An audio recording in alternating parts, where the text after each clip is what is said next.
You ever notice how a little breeze can turn into a full-blown gale in a hurry? That's what's happening with trade between the United States and Canada. It's personal, folks.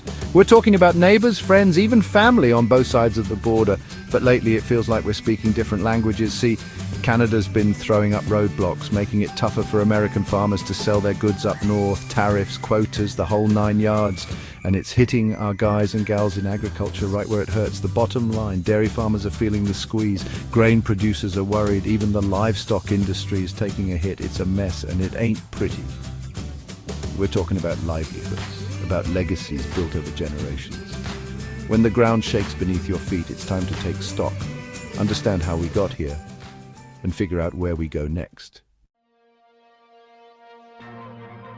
Let's face it, the United States and Canada, we're like siblings. We share a backyard, we borrow each other's tools, and yeah, we fight sometimes.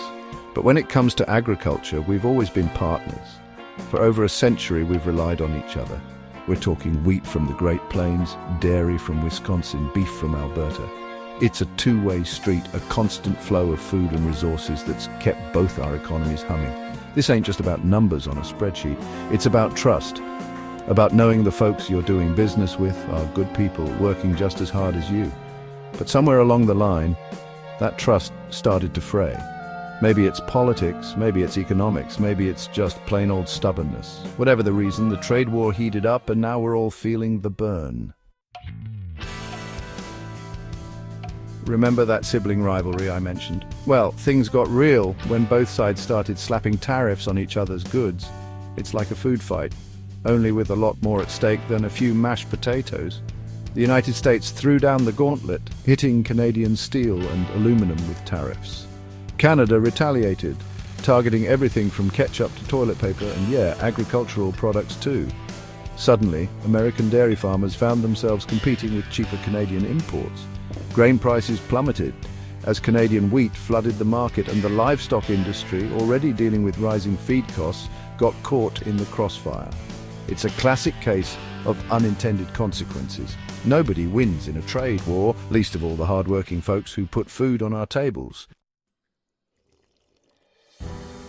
Let's break it down, folks. This trade war ain't some abstract economic theory. It's real people, real families facing real challenges. Take dairy farmers, for example. They were already struggling with low milk prices and rising production costs. Now, with Canadian imports undercutting their prices, many are being forced to sell their herds and shut down their farms.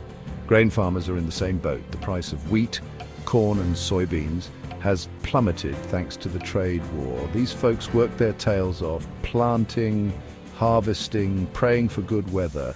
Now they're facing mountains of debt and wondering if they can hold on to their land. And don't forget about the livestock producers. They rely on affordable grain to feed their cattle, pigs and chickens. With feed costs skyrocketing, they're forced to raise prices, which means less demand for their meat. It's a vicious cycle, and everyone's feeling the pinch. Here's the thing about agriculture. It's not a one-size-fits-all industry. You got your small family farms passed down through generations, folks who live and breathe the land.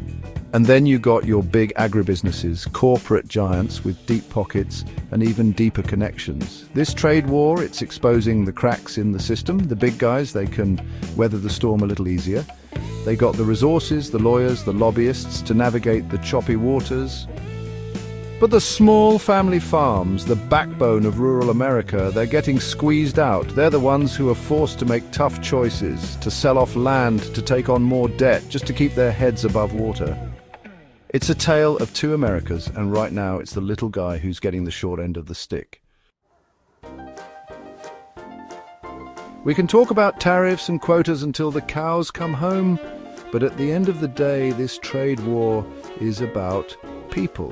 It's about the families struggling to put food on the table, the communities facing economic hardship, the dreams being put on hold. Imagine working your entire life, pouring your heart and soul into something you love, only to see it crumble around you. That's the reality for many farmers caught in the crossfire. The financial strain is one thing, but the emotional toll, the stress, the anxiety, the uncertainty, that's what really takes its toll. We're seeing higher rates of depression, even suicide, in rural communities. This ain't just about economics, folks. It's about the very fabric of our nation, the values of hard work, resilience, and community that have always defined us. Here's the thing about a trade war. It's not a contained conflict. It's like throwing a rock in a pond. The ripples spread outward, impacting everything in their path. When the US and Canada start throwing up trade barriers, other countries take notice. They see an opportunity to fill the void, to grab market share, to become the new go-to for agricultural products. We're seeing countries like Brazil and Argentina ramping up their soybean production. Russia and Ukraine are becoming major players in the wheat market, and the European Union is eager to strike new trade deals and expand its agricultural influence. The global marketplace is shifting, and the US risks being left behind if we don't find a way to play nice with our neighbors and re-establish ourselves as a reliable trading partner.